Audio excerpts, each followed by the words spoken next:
Hey, what's up, everyone? Welcome back to Basically EMS. Got a couple buddies over here, a couple friends of mine, a couple real heroes. Thank you. Yeah, you're welcome. Yeah. I know who to show respect to for sure. Of course. If you guys want to tell us a little bit about who you are, what you do for a living.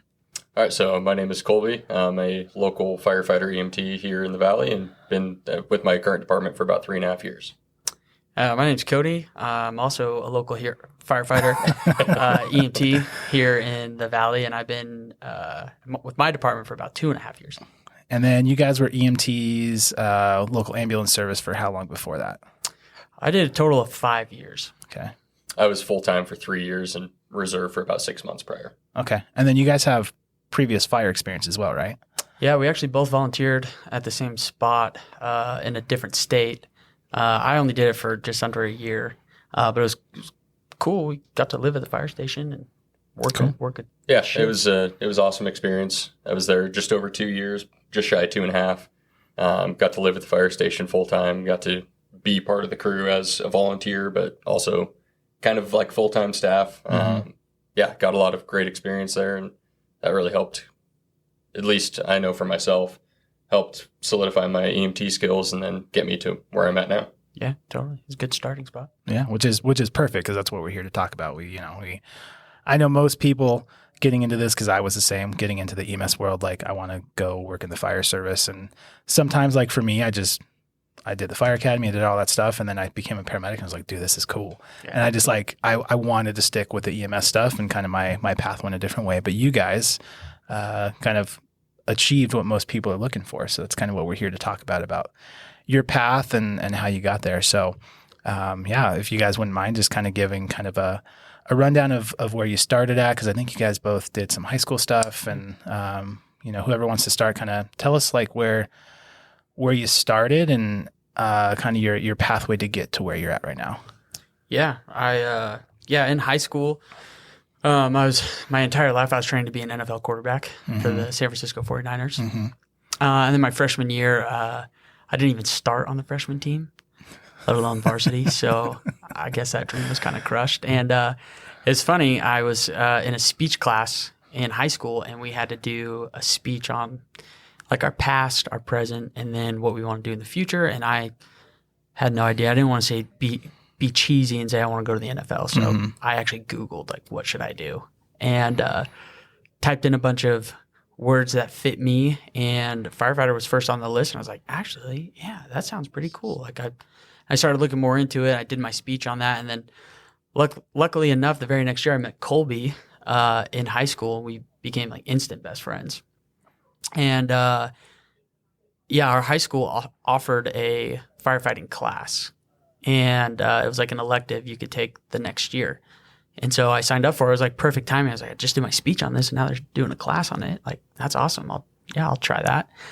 So I did that class. And then again, fast forward a little bit more into the future, I met Kolby's dad as I became closer with Kolby, and Kolby's dad was a firefighter. And so right there, I was like, dang, that's like 3 things right off the get-go.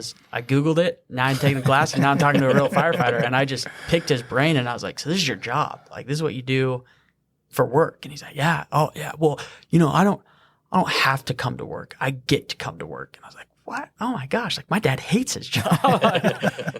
My dad hits me because no, I'm just kidding. No, but so just, hearing that and just seeing like we did like a tour of the fire station when I was in that high school class, and just kind of got to see what those guys do and hang out with them. And it just sparked my interest. And then I continued in that fire program throughout high school, and it just led me on the path.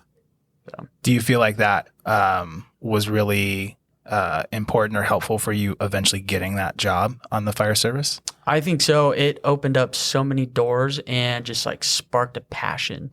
And honestly, if I didn't take that course, I don't know, I guess being a kid, like, you want to be a firefighter, but kind of almost sounds like unachievable, or like there's other things to do, which I could have totally saw myself like, well, I'll go to college and I'll get a degree and I'll try to become whatever it is, Monday through Friday job. But taking that class and having so much fun, like I started enjoying it more than I enjoyed football. And like I was looking more forward to the fire class or my ride-alongs than I was to football practice. And then I'm so grateful that I got to do that because it set me on this path. And right then and there, after that sophomore year of high school, I knew what I wanted to do. No question. So you finished high school, and then what next for you?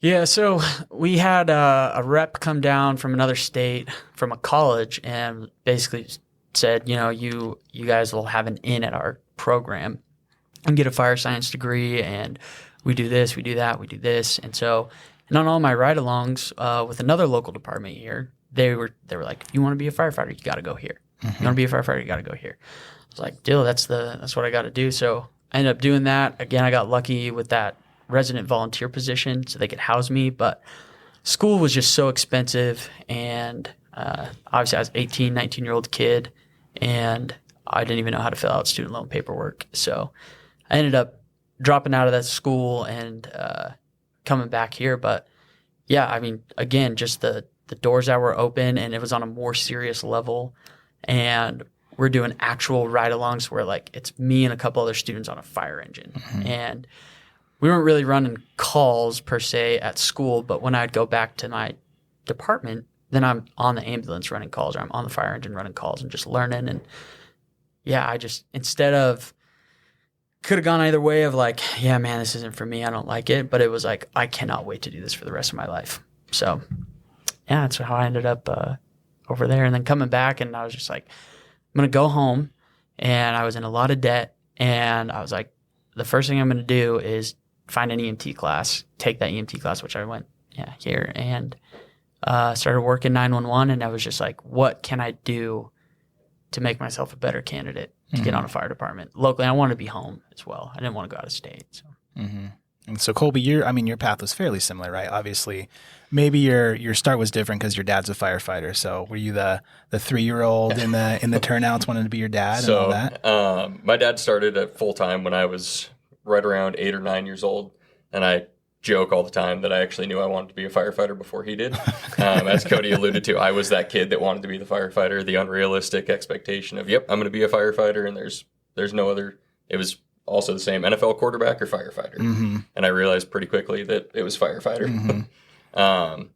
So yeah, similar background. I went through the same high school program as Cody. End of sophomore year into junior and senior year, completed the program. Was also part of a kind of a student organization that focused on leadership. Kind of followed Cody's footsteps in that as well. Since he was a year ahead of me, he was the state president for that organization. Then I took over the following year, which helped a lot with public speaking. Got up on stage in front of a few thousand people, spoke, which never would have been able to do prior to that. And then, went through the same college program. I was there for, like I said, just over 2 years, at the resident volunteer program as well for just over 2 years, working on the ambulance full time. Graduated from that program as a captain. My shift was actually awarded the shift of the year, which is a pretty coveted award. Nice. Only one shift gets it every year. So that was pretty cool to receive that. And it was kind of focused on the leadership side your last year there. So I got to kind of roll into that as well from what I had experienced in that organization that I was the state president for. And like Cody, I just wanted to get back home. So as soon as I graduated, took the opportunity, worked for a local ambulance as a reserve, and then got hired full time and stuck it out for about 3 years until I got hired at my current agency. Cool. Yeah. So I never worked as a firefighter, but still, I think it's for people that want to get into this, my path a little bit might be relevant too. So a little bit different. I wasn't the kid that wanted to be a firefighter. I was a movie theater projectionist, and like that was not going to be a thing anymore. So I had to go figure out what to do. And a guy I worked with was one of you guys, like, I'm going to be a firefighter. He's a fire cadet and all that stuff as a high schooler. And so he's like, first steps in the EMT course. And I was like, well, there's one of those at the local community college. I'll go do that. And so I did, and I was like, this is really cool. And so I actually did a fire academy through a local community college as well. So I'm from Southern California, which is hyper competitive for getting on the fire service. Like LA County will have 10,000+ people apply sometimes, or at least back when I was trying to get in the fire service, they did. Still up there, yeah. So that was a common thing that there were the bigger departments you could get hired at. Kind of, they call them 18 and breathing tests, right? Like 18, maybe your EMT, and you can apply. And that was fine for the big departments, but most departments you needed to have your firefighter academy. How it worked at least then is you didn't get your firefighter 1 through the academy, which I think is like the local academy here. I think you walk out with your fire 1 and fire 2, I think, or at least fire 1. At least fire 1. I think you can get your fire 2 later on through their kind academy, of not in the program, but through classes through the college. Exactly. Yeah, it was a little bit different there. You had to go through the academy, and that certification let you go reserve or volunteer somewhere, and you get your firefighter 1 over a year through reserving with the department. Gotcha. So that's what I had done. My goal was I'll apply to everything and everywhere I can once I can start to apply, and that's the first thing I got into was the fire academy. So did the fire academy, the full-time fire academy through community college, and then was applying for positions as a reserve and everything. And then I got into paramedic school because, like I said, that was my thing. Apply for everything, and for some, and I don't like this, but for some places, your paramedic card is your golden ticket to a fire department, especially Southern California. I specifically remember I tested for Orange County Fire, and I scored like a 94 something on the test. I scored really high. And a guy that I worked with, because I was on the ambulance at that point, he scored like 10 points lower than I did, and he got an interview and I didn't because he had his paramedic cert. So that was like, dude, what am I doing? I need to go get my medic. But so I got my medic and just got a medic job and was like, I don't want to do fire anymore, essentially. But a little different path from you guys, because I went through the community college fire program and the fire academy and all of that. So people listening to this that are interested in becoming a firefighter, there are different avenues. And so I would say a big thing is figure out where you want to work and what the requirements are. Because for the most part, it's really common in Southern California that you go the path I was working towards. Like you go to the fire academy, you prove that you want to do it by putting in your time there, and then you get a reserve spot somewhere at, a really small department somewhere, and then get your firefighter 1, and that opens a lot of doors as far as what you can apply for. So yeah, I think like piggybacking on that is if you want to do it, look at where you want to work and where you want to live, and then find out those requirements. Because where we were at before, it was the same thing. Like if you wanted a good full-time job, you had to have a paramedic license. And which, I don't know, it's not something I ever wanted to do was go and get my paramedic, but I would have for the job. And who knows how good of a paramedic I would have been just because I wanted to do it to be a firefighter. Yeah. But yeah, luckily, like where we're living at and locally here, it's there's a lot of entry level. They just want good people kind of thing. We do have obviously the bare minimum. You have to have your EMT, a GED, a high school diploma, things like that. But which was super nice. And I don't know, just being here at home, we got super lucky, and it was obviously all I wanted to do. And I kind of thought, what could I do to make myself a better candidate? And that's when I started working 911 ambulance, was to get the 911 experience, but also work hand in hand with the people I wanted to work the for. Networking is huge. Networking, yeah. And so, I went after it and whatnot, but that's never a requirement for these like local departments. Again, here we just want like good people. But when you have that experience that you can kind of piggyback off of, like, here's what I've been doing. I've been on an ambulance for this many years. I do interfacility transport because I just want to get better with patient care because I know your department does medical calls and they want the best of the best. Well, I'm gaining experience here, working on my skills and perfecting things so that when I am and I do get the chance to work for this department, I'm ready.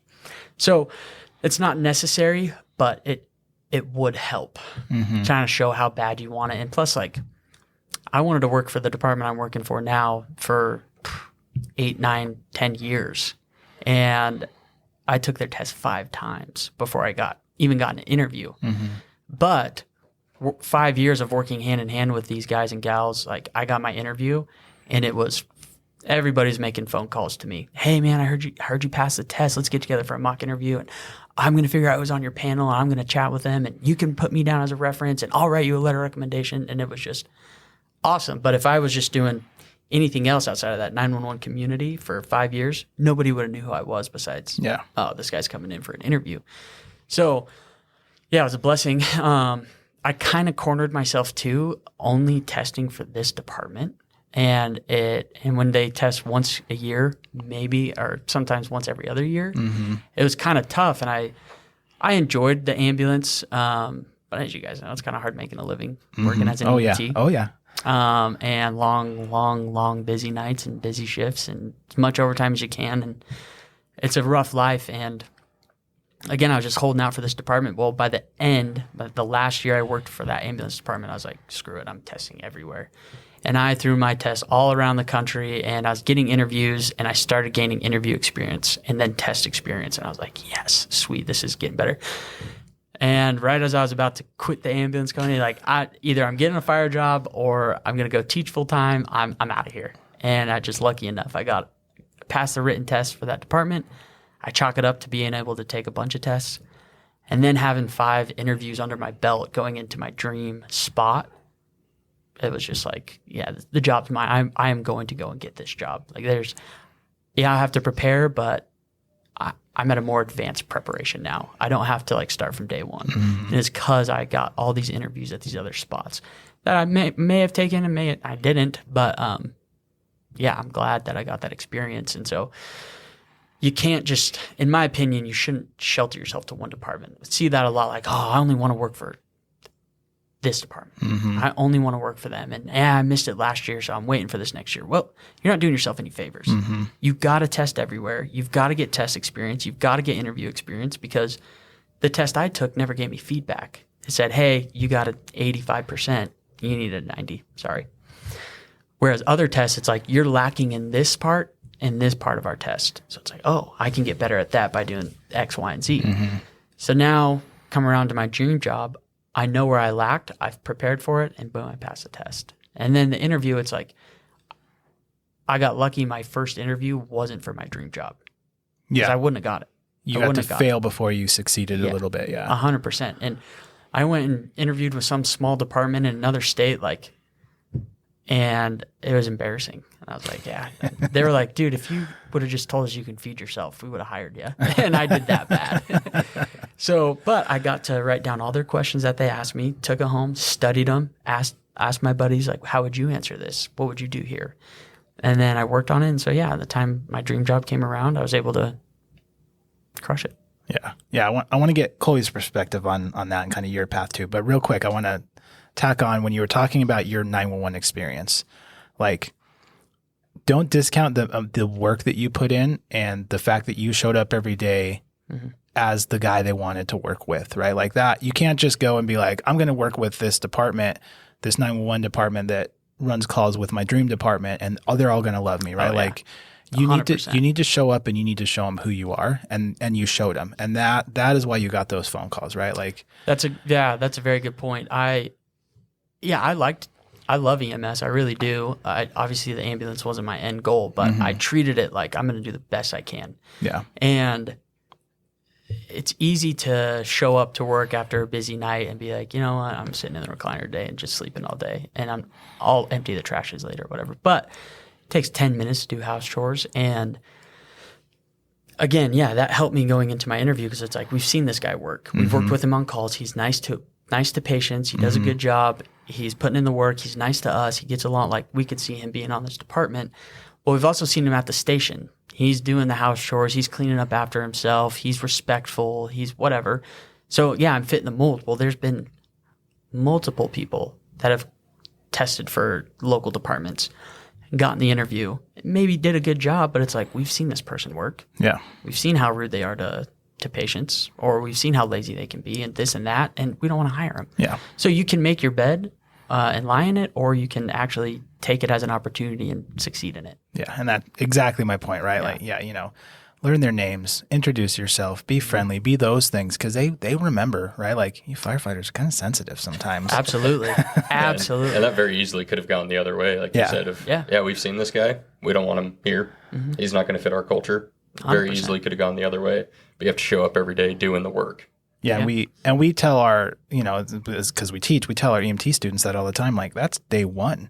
You show up here, like day one of EMT school, and, like, Cody could be your instructor, Kolby could be your instructor, and you might interview in front of those guys in 6 months for your dream job. And if you're showing up to EMT school even as a turd, they're going to remember you very well. And it's not going to, you're setting up yourself for failure or success really early. And I think sometimes people, and we harp on it really hard in our school, but I sometimes don't think people realize how much that affects you down the line. Like those little things.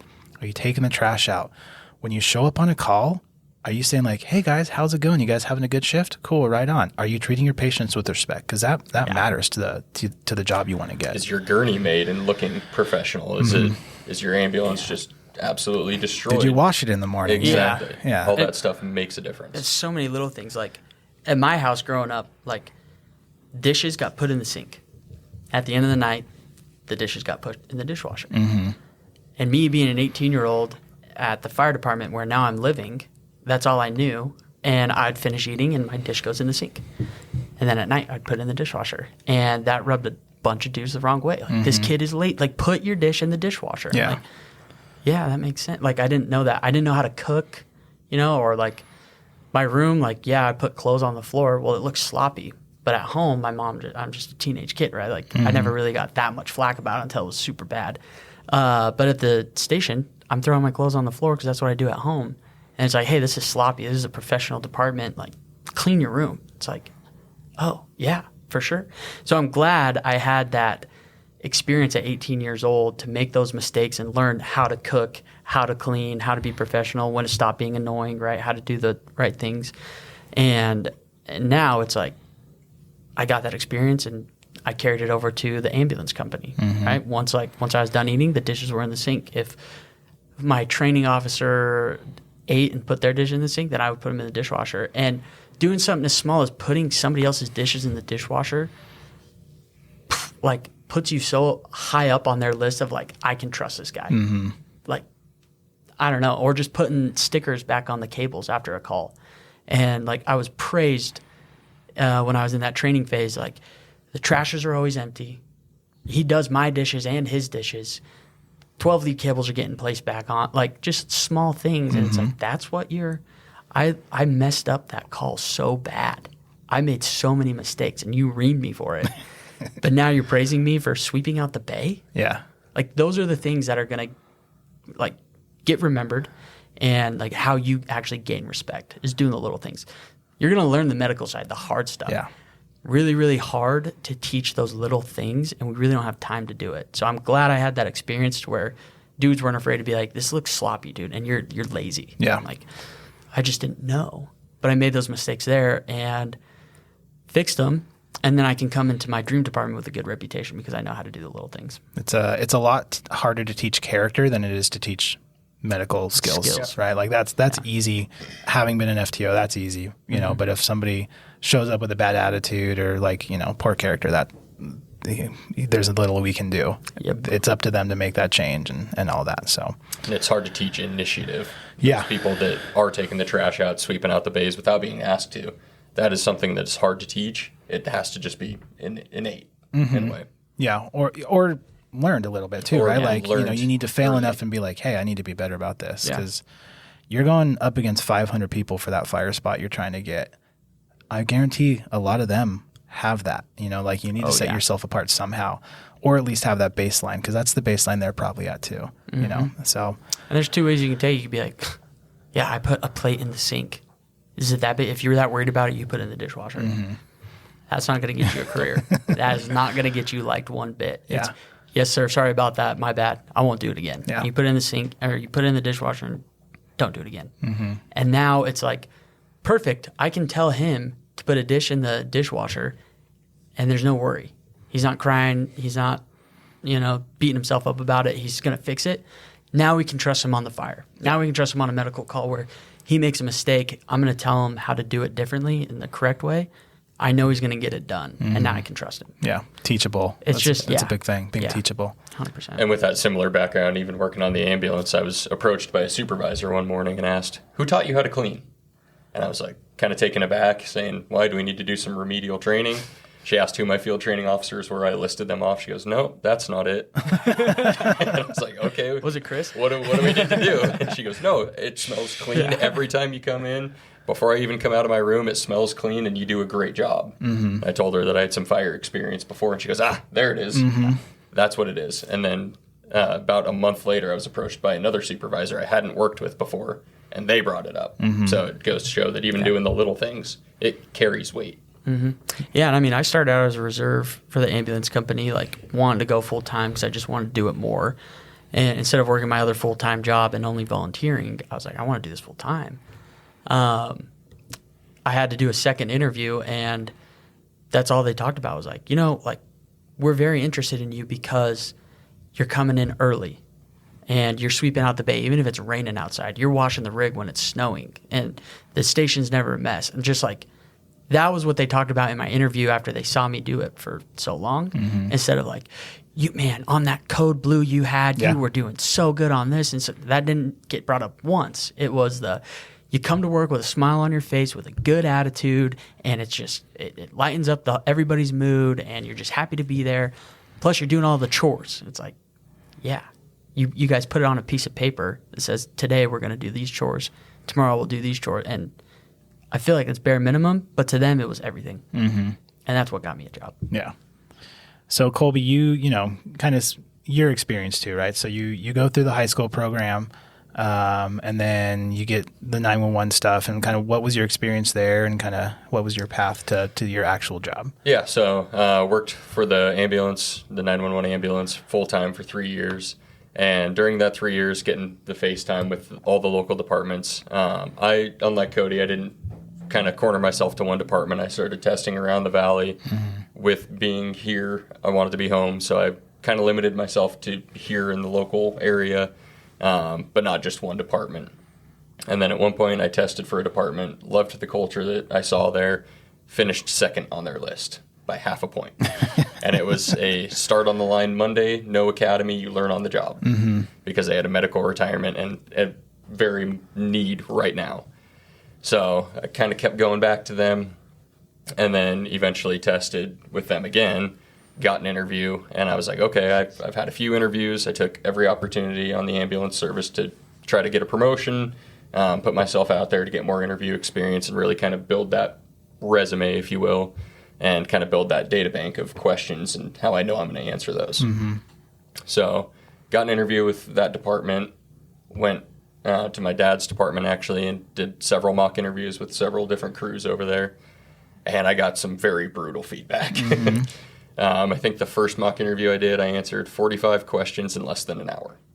Oh, wow. And I was like, oh, okay, that's pretty good. Yeah. Like, no. Man, I'm real fast. Yeah. I'm great at this. Efficient. So, I got some very brutal feedback of slow down, take a breath. It's okay to have a little bit of silence during your interview. Like, it is okay. And turn around, did another mock interview with that crew the following week, answered 6 questions in half an hour. And that was a much better pace. Had a lot better feedback from those guys. They actually heard what I said versus just me talking through the interview. Because when someone talks that much during an interview, you lose all the context. So I did several mock interviews, passed my panel interview, moved on to a skills evaluation, went and did a bunch of skills with the local fire departments that were gracious enough to open up their doors and let me come practice everything. Because it had been a few years since I had done any of it. So practiced all that, passed my skills evaluation, and then moved on to my chief's interview. Met with another crew to do a mock interview, and they were like, oh, it's your chief's interview? Oh, that's the easy one. Yeah, we don't even need to do a mock interview for this. So we still did one, got a lot of great feedback again, really worked on my closing statement, and then I used it on my chief's panel interview. It ended up being 3 people on my chief's panel interview. Not the easy experience you were expecting? Not the easy experience, so I was very grateful that I actually did the full mock interview. Yeah. Used my closing statement, and I've actually been told from my chief that, yep, closing statement isn't the reason we hired you, but it's up there with one of them, because we truly saw that this is where you want to be and this is what you want to do, and we're going to get you for a long time. Cool. So, you guys talked about like some mock interviews. What kind of things did you guys do to prepare you that you think really kind of sealed the deal for you to get you that job eventually? Like what were you guys doing to prep for it? Well, so again, my prep kind of started with actually doing interviews with other departments, because I feel like I've always been good at talking to people, and I passed my interview to get on with the ambulance and get into that school program and things like that. So I thought it was fine. And then being on that first fire interview, I was really unprepared. And they asked me some questions, and again, like I probably answered 8 questions in 12 minutes. And they're like, all right, thank you. I was like, yeah. And I go to my next one, and I felt a little bit better. And then at the end, they go, do you have any questions for us? And I was like, no. It was over Zoom. I was like, no, I really don't. They're, okay, thanks. And ended it. And I was like, I didn't get that one. But that's when I was like, dude, I don't know what I'm doing. And my scores were like 70-something, 80-something, 70-something. And you really got to get 100% on these interviews to get a job. So I got recommended a book by a buddy, and I bought the book and read it front to back. And I was like, oh, it was eye-opening. I was like, yeah, I'm not doing close to any of this. And so the book actually helped me a lot, too, on testing, because there was a lot of situational stuff, scenario-based stuff, too. So I got better at the test. And then once I got the email, it was like, you passed your test. Please schedule your interview for my dream job. Mm-hmm. Again, I had a couple people reach out, but I knew of 2 people that I was like, I have to sit down with them as much as I can. And it all came out of the mocks. And this guy is, he's my hero. And I call him my best friend. He says he knows me or knows of me. But I just sat down with him, and he kind of gave me like a 3-step process to answer your question, I guess you could say. And then how to deliver it with passion, and how to deliver it with professionalism and humbleness and confidence. And it was just so much more than I thought the fire interview was. Again, it just opened up my eyes, and that's when I like really went home and studied. It became like a part-time job. And I only had 10 days to prep for this interview, and I was probably putting in 6 hours a day into it. What helped me the most was I would just Google questions, most typical asked questions in a fire interview. And then I kind of broke it down to a science within that, but reading that book too. And the thing that helped me the most on my own time is I would write out 30 questions, and I'd cut them all up into strips, and then I'd put them in a bowl. And then I'd set my phone on record, I'd put it on, and then I would only do 5 questions. That way I have no idea what questions are coming up. And I would just mix them up, I'd grab it, and I'd just use the system that I had practiced. I'd answer my question, and I'd watch the video. It's like watching film, like any sports. Like you're going to watch film. Eye contact was bad. It was boring. I was monotone, and it just like didn't strike me as like, this guy wants this job really, really bad. Even though inside my passion, like I want it more than anything. And so I just watched film, did it over and over and over. And I was like, okay, I'm ready now. Can we do another mock interview? Like, yeah, go do the mock interview with, again, my hero, best friend. And he'd be like, much better. I'd give it 8.5, 9. I'm like, 8.5, 9. I was like, I need a 10. And he's like, yeah, man, you're almost there, but expand on this. You're kind of all over the place here. And, just really drive it home in that last part of the answer. Okay, so go right back home, do it again. I got to the point where I was writing out my answers, kind of scripting them, talking about what I wanted to talk about, and then trying to go based off memory. So not like memorize the script, but know what I want to talk about. And then I got to the point where the notebook was filling up and my hand was cramping. So I switched to the computer, and I'm just typing out answers, typing them out. And then, just that film session, just doing it over and over and over again. And in that practicing, it just clicked. And I watched YouTube videos on people taking fire interviews and whatever I could, whatever material out there. And I just broke it down to a science to where I know exactly what they want to hear. But if I tell them exactly what they want to hear and it's not genuine and it's not passionate, it's not me, it doesn't matter. So again, figuring out the science and making it genuine was another whole game, but just something clicked while I was training. And I called him up the day before my interview. Said, hey, it's tomorrow. Can I come by tonight? He's like, yeah. Did my interview, and usually he had a massive piece of paper that he was just jotting notes down the whole time. And we finished our mock interview, and I just watched him crumple it up. And he said, yeah, dude, you're good. And threw it in the trash. And I was like, what do you mean I'm good? He's like, yeah, just do that tomorrow. I was like, okay. And I did that. Yeah. And it was almost easier doing it in front of that panel. Instead of like, I don't know, it's harder doing an interview in front of your friends or harder doing an interview in front of your parents. So in that panel, I just felt so much confidence from all the prep and that those dudes put into me. And yeah, I went and got 100%. But it was a part-time job prepping for that interview. Yeah. How did you feel watching the videos of yourself? Awful. Yeah. Yeah. I wanted to stop. So the first mock delete interview it. that I did, one of the guys recorded it unbeknownst to me, and I watched it back, and it was so cringy. I couldn't even hardly watch it. Yeah. I have a tendency to be very monotone, and I thought I was saying things with passion, and watching it, I'm just, yep, that's why I want to be a firefighter. Yeah. I want it so bad. Yeah. More than It anything. was horrible to watch, but Yeah. I watched the whole thing, and I took a lot from it, and I did a lot of the same thing of recording myself over and over again, writing down questions, writing down what I thought would be an adequate response, kind of throwing it out to some of the people that I knew. Hey, if this question comes up, I give this response. What do you think of that? And I got a lot of good feedback of, no, that's horrible. Yeah. Here's why. Or, yeah, it sounds good because of these reasons. Not just yes or no. A lot of people gave very constructive feedback, which helped a ton. Well, it's also really hard to like kind of get spun up about an answer and like really drive it home and give the passion when it's just you in your kitchen and a camera. Yeah. You know, and you're like, But if you can do it there, like if you can like feel that passion there with just a camera, when you have those people that are kind of the gatekeepers you getting your job that you need to impress, like, oh, it's game on. you know, you can bring it out. Like I know how passionate I am. I'm doing this in my kitchen by myself. Let me show you guys how passionate I am. I know how bad I want this. I know the work I've put in. Yeah. Yeah. And if you can channel the passion and what you've been doing and what you're going to do with it, and you give it to that panel, like dudes have been hired and girls have been hired just on passion. Mm-hmm. One of my best friends, his first interview ever for a big department here, got the job. He got invited to a chief's interview, and I was nervous for him because he's very monotone. You know exactly what I'm talking about. Oh, yeah. Great guy, but man of few words. And I was like, that's in an interview, it's not the time to be a man of few words. And It's not the time to be stoic. Like, give him everything. So we go golfing after his interview. He's like, I forgot everything you told me. He goes, I answered that first question, the system, and then I blacked out. And then at the end of it, they said, there's got to be more to you than high school football. He goes, I don't think I got it. And I was like, oh, yeah, man, that's tough. And so he gets invited to a Chiefs interview. And the chief sits him down and goes, well, yeah, your interview, I wouldn't say it was good, but we can tell you got heart. We can tell you got passion. We want to give you a job. Mm-hmm. Just based off that.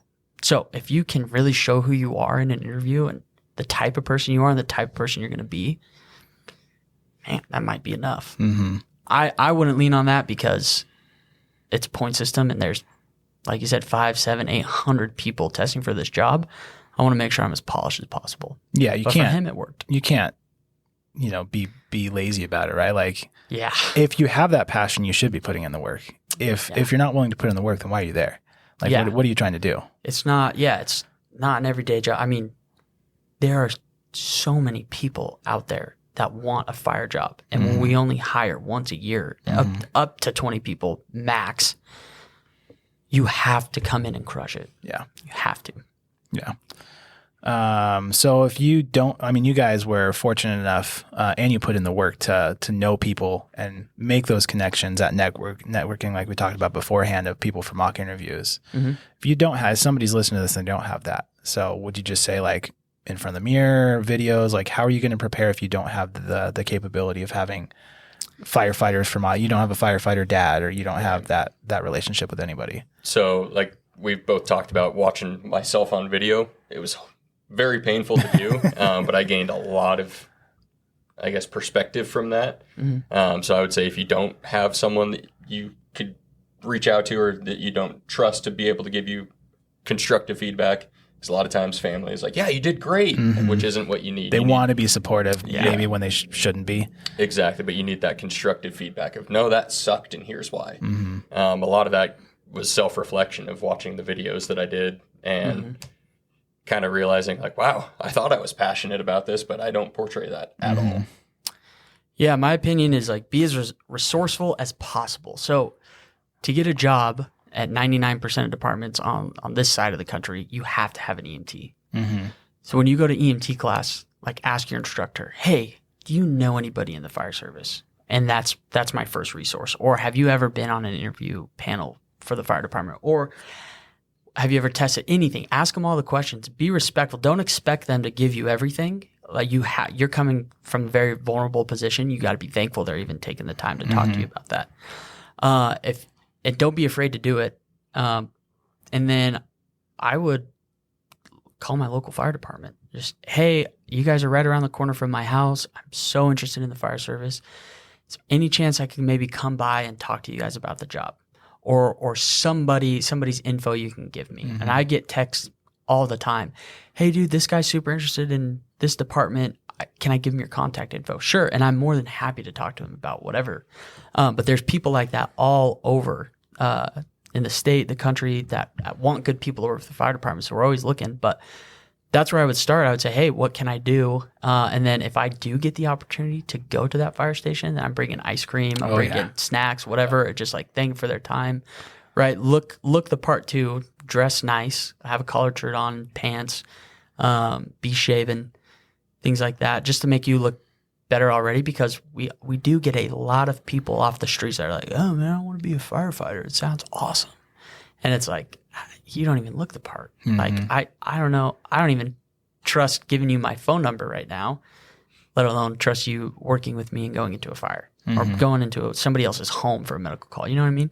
So, yeah, look the part, be professional, and don't waste anybody's time. But I would go and that's a good starting spot, because they're going to give you so many tips and so many things that you can do. And then immediately it's networking, because the fire service, EMS, police departments, we are worse than high school, and word travels so fast. And so, like the other day, I saw a dude on a ride along, and I asked who he was riding with, like, oh, how's he? Is he testing this year? Yeah. Oh, yeah, he's cool, man. I really like him. Like, oh, yeah, I think I've seen him before, whatever. And then I tell my crew, and then the next crew comes in, and they're like, hey, did you guys by chance see so-and-so? I'm like, oh, yeah, he was the guy riding yesterday. Oh, what'd you guys think? I thought he was cool. Yeah, tucked in shirt, collar, belt, professional, kind of kept his head down. Like, cool, man. Yeah, that's my cousin's uncle's niece's brother. And it's like, oh yeah, nice. And there's just always a connection, and there's always networking, and just doing a ride along is going to put your face out there. But again, like we said earlier, it can totally hurt you. Yeah. I've seen people do a ride along, and they're like, what do you want to do? No, just wait for a call to come in. Oh, well, do you have any questions about the fire service? No, I kind of want to ride in the truck. Yeah. And then they sit in the recliner all day, and it's like, yeah, you've put no interest into this. Probably not going to remember you, and probably not going to talk to people about you. So, yeah, we had a rider not too long ago. We were throwing ladders middle of the day, and he goes, do you guys have a protein bar? Can I have a protein bar? And I was like, yeah, we're not going to hire that guy. no, He just wanted to show you how jacked he was. Yeah. Like, jacked and how healthy and fit. I can do 2 ladders and eat a protein bar at the same time. Yeah. And the worst part, he never threw a ladder. Never even touched one. Yeah, it's just not. But he wanted one of our protein bars. Yeah, I don't know, but there's been plenty of people that have just up and left their career to come to the fire service because we got a good thing going. And whether they were a teacher or construction, whatever, they don't have the networking that somebody working on an ambulance does. So you're starting from literally ground zero. And, if you're 18, 19 through 24, you're in a good spot. Like, you're fine. But we get 35-year-olds who are like, I want to totally flip my career. And that's fine. That's a good age to start this career at. But they don't have the networking or anything like that. Take your EMT and start networking right there. Make yourself look good in EMT. Yeah. Day one, show up professional, prepared, ready to put in the work. Yeah. And we get recruits all the time like, oh yeah, I taught his EMT class. I loved that guy. Or I see somebody walking in to take the test, and I'm like, oh, that guy's taking our test. Yeah. I don't know. I'll keep my opinion to myself. And then just saying that enough is like, yeah, we're probably not going to. And usually they show their colors in the interview, but I've seen people sneak by and slip through the cracks, and it's like, great, now we're stuck with like the worst of the worst. Yeah, so. It's crazy the little stuff that I've seen for people, right? Like the department you work for, I tested one time for it. I remembered. We should tell that story maybe. Yeah, I'd love to. And walking into the tests, right? Like I'm, full suit, which is it really necessary for the written? Not really, but those are guys that I might see in an interview panel in a couple weeks. Like if they're going to remember me, I want them to remember me as the guy with the tie on, right? Not the, oh yeah, he was in a bro tank and shorts. And there were Reeked of beer. Yeah. there were plenty of people like that. And I vividly remember walking up and there was an email about you're going to be here and here's the check-in procedures and like bolded phones in your car. Do not bring your phone into the testing center. And walking in and the guy in front of me, the lady checking me was like, do you have your phone with you? And he's like, oh yeah. It's like, okay, I'll take it and here's the tag. And she, put number 125 on it and gave him the thing, whatever, right, and set it aside. And he walked away and one of the fire guys was behind me. He's like, if it was up to me, we would just throw his name out right now and he'd have no chance, right? Like the little things, the attention to detail is really important for all those things. And that goes really far from day one, because maybe you don't have that networking, but when you go into tests, that's your time to maybe put your good foot forward right off the bat, because they might remember you for those little things, right? Yeah, we had like some 20-year-old kid do a ride along, and he's like, yeah, I graduated high school, I did a year of college, and I think I want to do this. And he did his ride along, and he was just clean cut kid, collared shirt tucked in, and just smile on his face. And we ran a call. I think it was like a gas leak or something, nothing serious. And he was like, can I come with you guys? Like, yeah, sure. Well, can I carry any tools for you? I was like, yeah, yes, you can. Take this right here. And I was just like, that guy's a stud. I hope he gets on our department. And he ended up going to a different department and it bummed me out. Yeah. But like he's already at 20 years old doing like good things. He's doing the right thing. And I wanted him. And it's the little things. Yeah. And he's 20 years old. And yeah, I don't know. It's just, we could beat that dead horse all day, but I do want to go back to you testing. And I think I was 22 at the time. And I had taken that test earlier, the previous year, and bombed it. Again, had no idea what a fire test was like. I thought I was good at math. And so that entire year, I put my heart and soul into practicing. I got every packet I could, every book I could, and was like, how do I pass a written test? And I picked everybody's brain, and literally for 3 months straight, I was just doing test prep. And I get the emails like, you got a 90%. You need a 91% to get an interview. And I was like, oh my gosh. I literally drove home crying in tears. I hope you know that. I do now. Yeah. I show up to work the next day to relieve you, and I go, you got an interview, Chris? And you're like, yeah. And I was like, nice, man. Like what prep are you doing? I don't know, man. I just kind of like winged it. And I was just like, yeah, sure, I'll go take this test. And I was like, right on, dude. Cool. Congrats, yeah. Have a safe ride home on your motorcycle, dude. Yeah, I was heartbroken. Yeah. Proud of you. Yeah, good job. It was one of the, I'm sure I literally applied the last day it was awesome. open. I was there the first day. First hour. But, I'm sure I ran like an 18-call 24-hour shift and was just like, I'm done with this. I don't want to, this place sucks, whatever. But that's the thing, right? Like I got that interview and I didn't really prepare for it, because at that point I'd realized like, I don't really want this. I don't have the passion you guys had. And so I did a little prep. I remember it being very apparent how little prep I did when there was like 4 of us that had the interview that worked at the ambulance service. We met up at like a Starbucks to do a little like mock interviews with each other. And like, I like rode my motorcycle. Yeah. Right? Course, and I sit down and I'm in like jeans and a t-shirt, and the guy that ended up getting hired is in like collared shirt, and they like pull out their folders with the test questions they've been or the interview questions they've been practicing and what they've been answering. Like, so if they ask you about the department, what information you like, they're asking, and I just like showed up as a dude in jeans, like let's chat about it. Yeah, and I was like, red trucks. I don't know. and I knew the basics because I had been trying for a while, but like that's when I was like, oh yeah, it's not going to happen for me. And I went in for the interview, and I felt like I did fine, but I think I scored like a 80, so. Fine, right? Like not getting you a job. No, it's not. That's the thing. Yeah, I didn't even get on the list. Yeah. I think they had a list of like 50, and I didn't even make the top 50. So, I'm just a good test taker, and that must is be nice. Yeah, and it has been, dude. Like, honestly, I can't lie about it. It was great for high school and college and everything. I'm just a good test taker. So, that was easy for Thought me. I was, but Yeah, it's a different Yeah, I never thing. could pass the test for your department. Yeah, I I took know. it 4 or 5 times. and you're a smart guy. Yeah, and I finished like half a point off It's every the time. test. Yeah. Well, so much of it is also the personality section too, right? Yeah. That's always the wild card because Yeah, you and can. I've got a bad personality. We got bad so- personality. Yeah, exactly. Yeah, I did good. Exactly why you got hired by departments. But yeah, you can. I feel like that's the thing, right? Like it's really easy if you're not coming into that test like having studied basic algebra, basic math, basic English, some mechanical aptitude. Those are really common. You can find books at Barnes and Noble or online or whatever, Amazon, that are going to go over. Here's the basic stuff you need to know for a fire test. But Totally. And you can look up who's putting on the test.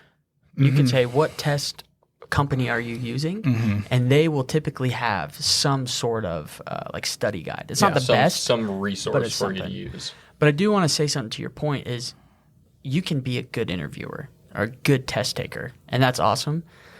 But for these fire jobs, there's already people that are good at interviews and good at testing that are also putting in 40 hours a week of prep. Yep, exactly. That are going to And that are passionate. yeah, that are going to put those other people down and outshine them.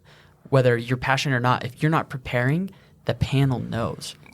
Nobody just wings these fire. There's not 1 or 2 prepared people. There's 100 prepared people. And so if you're one of those people that are like, yeah, again, you didn't have the passion for it. You're a good interviewer. You're a good test taker. You got outshined by those who were like, I want this more than anything. exactly, yeah. So for those of you that are out there that are like, I do want this more than anything, but I'm good at interviews. I'm good at test taking. You will be outshined. It's not enough. You have to prep. Yeah. You have to. Yeah. Yeah, it's not enough. Yeah. Yeah, and one of the important things to remember too, kind of the flip side of that, I'm pretty sure I heard your dad say, right? Like, because your dad tested a bunch of times, from what I remember. Yep. Like the only person that's going to stop you from getting the job you want is you. And so if you have that passion, maybe you're not a good test taker. Like, maybe you're struggling with the test, or maybe you're struggling with the interview. Like, the only way you don't end up getting that job is by quitting. Yeah. So if you, 100%. if you fail one year, you're not successful. Be ready for the next year and put in the work to get there. Eventually, that work is going to shine through. Like eventually, Yeah. it's going to happen. You could ask half of the fire department, whatever department you want, how many tests did you take? They're going to say upwards of 20. I mean, I took one department's test 5 times. Yeah. And I couldn't tell you how many other departments I tested for too. And I know you put in a bunch of tests too. So, and then we made it. We got our dream job. But like, you have to stay persistent. You have to keep preparing, and you just can't get. I just can't understand the people that are like, I really want to be a firefighter, but I took the test and I didn't get it. And I'm done. Yeah. Well, what about the year after that? I never took it. They didn't want me, then they don't want me. No, that's not how it goes at all. You got outshined by some people. Come back the next year with a little more preparedness. They're going to be excited to see you.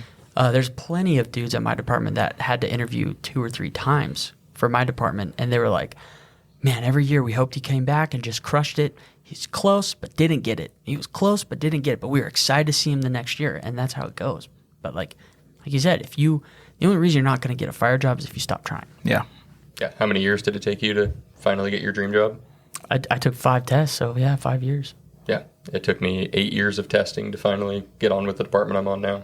Yeah. It takes persistence and the work. And yeah, one other thing I'll add too, because I got into this a little older than you guys, and that was a concern. Not that I was old; I was like 25 when I took my 24 when I took my EMT class. But even then I was like, man, am I too old for this job? And somebody told me, at least down where I was at, the average hiring age was like 32, and they're like, yeah, we. I mean, and they'll take the 19-year-old studs, right? But like, we want people that have lived a little bit of life. Absolutely. Like, we want life experience. We want people that can talk to people and have seen things and can handle. Put their dishes in the dishwasher. Yeah. Exactly. Know how to sweep up. Yeah. Know how to clean up after them. How to talk to people. I mean, I was 26 in my fire academy. I was the second youngest, and there was a 37-year-old in my academy, and he was the most fit. Did more pull-ups than all of us, outrun us, all of it. So I don't know. I'm too old for it because I'm over 30. No, that's actually a very good age to get this job. Yeah. Very good age. Yeah. We're kind of coming short on time, but one thing I wanted to ask you guys about as well is what challenges did you guys have as you're going through? And we kind of brushed on some of it already, but Anything that sticks out in your mind, or like, this was a real big challenge for me, and then kind of what did you guys do to overcome those challenges? Well, for me was obviously that written test, and like, how do I get better at it, and why am I passing other departments' written tests, but I can't pass this one? And then waiting an entire year to take their test again was so defeating. Yeah. And it honestly got to the point where, like, it's not going to happen. Maybe I take it as a sign. I've taken 4 tests. I'm going to take it as a sign. Like, maybe I'm going to go somewhere else, which sucked. And then every year prepping and just going through it again. It's like, man, like, what if I put this much time into something else, into day trading? How rich would I be? You know what I mean? But it's like, it's just defeating. And then you do 3 months of preparation for this test, and then you miss it by 0.5%. Yeah. It's like, what am I doing? So that was really hard. And then working like two or three jobs at a time and trying to stay fit was so hard. And it got to the point where it was like, okay, I have to make it a priority. So if that means I have to cut back on hours somewhere, I'm going to do it. And so trying to stay up on health and fitness, because if I passed the test when I was 22 and got an interview when I was 22, and they're like, congrats, we're going to send you to the physical test, I probably wouldn't have passed it. And now I got a big old black mark on my name, and it's embarrassing. And the fact that they trusted somebody to be in their academy and you can't pass the physical test that's easier than the entire academy, it's just embarrassing, and it's pointless, and they've wasted their time and money. So blessing and a curse when I got hired when I did, it was probably at my fittest, but I prioritized it. It wasn't like, oh man, I can't work out tomorrow because I do this, this, and this. It was, I can't do this, this, and this because I have to work out.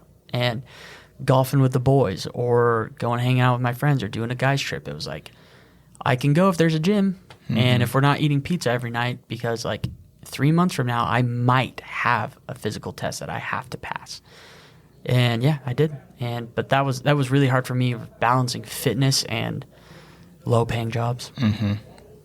Yeah, no, I had very similar experience. I know we went on a trip over to the Oregon coast at one point. We went on a run every morning over on the boardwalk to kind of hold ourselves accountable for it.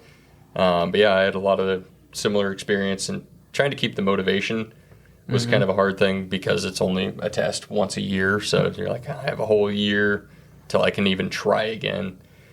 Then another one was when I finished second at my current department to one guy, and they only hired one. Yeah. And they didn't keep a list, and it was by 0.5 point. And it was because it was someone with more life experience who had been around for a while and had worked other jobs. And I was like, how do I get that? I don't have that right now. It's not How a do I mark get against that? you. You can't do it. You can't do anything about Nothing it. you can do And about so it. I just kind of kept my head down, kept my nose to the grindstone, and got that experience that they were looking for.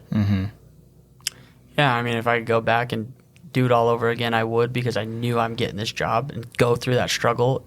If I knew I was getting the job at the end of it, I'd do it again, because it was all worth it. Every second. Like, I love going to work. I love my crew. I get excited for it. So, yeah, it's totally worth it. Cool. 100%. I've been off for a few months because of injury, and go back tomorrow, and I can't wait. Any, as we're wrapping up here, any other closing thoughts? Any wisdom you'd like to share with people trying to walk the path you've walked? No, it's truly the best career in the world, and if you want it, you've got to put your heart and soul into it. It's not an everyday job. It's not something you just test for, show up, and get it, and see how you like it. You're going to be testing against people who have been wanting to do this for their entire life. So you've got to put your heart and soul into it, and don't stop trying, and do everything you can to prepare for it. Yeah, do not give up. That is what's going to take you out and keep you from getting the job, like you alluded to. You will stop yourself from getting the job. Keep with it. Yeah. Cool. Right on, guys. Appreciate all the insight. Hopefully it's really helpful for people that are, hoping to go be firefighters and do what you guys are doing, and, start their career. Because it is for me personally, I just went a different path just because I'm a nerd and I like the medicine, and like that was really interesting to me, and now I like to teach and do a different thing. But I think had that not worked out, I think firefighting would have been super rad. Totally, It's fun. It's a cool thing, especially if you're into family and community, and like that's a huge thing. So if you're watching this and maybe on the fence and if you want to do it, just go do it, right? Just go do it and listen to what these guys said, put the work in and go make it happen. The only person that's going to stop you is you, like we said before. So yeah, 100%. And just realizing that the fire service is more than just fighting fire. And I would start looking into that and what that actually means. Yeah. Yeah. That's a whole other thing we could get into of like, once you're a firefighter, what avenues do you have of trench rescue, higher angle, all sorts of cool stuff that you can do. It's definitely not just putting the wet stuff on the hot stuff, right? There's a whole lot more to it. If you want it to be, for sure. It's the best. Cool. Yeah, and that community and family of just being at the station with the guys all the time. Yeah, it's a big deal there. Well, cool. Thanks, guys. Yeah. Appreciate you. Hopefully this was enlightening for you if you're watching or listening or whatever. If you have any questions, I'm sure these guys would be happy to come back. If you have more questions about the fire service or whatever, I'm sure we can get you guys, or we got the good thing is we know lots of firefighters. Yeah. We'd probably maybe get your dad on, who's been doing it a long time, and get some answers for people that might have some questions about the fire service or EMS or whatever. Totally. But yeah, hit subscribe, like all that stuff. We appreciate you guys listening, watching, whatever you're doing, and we will see you next time. See ya.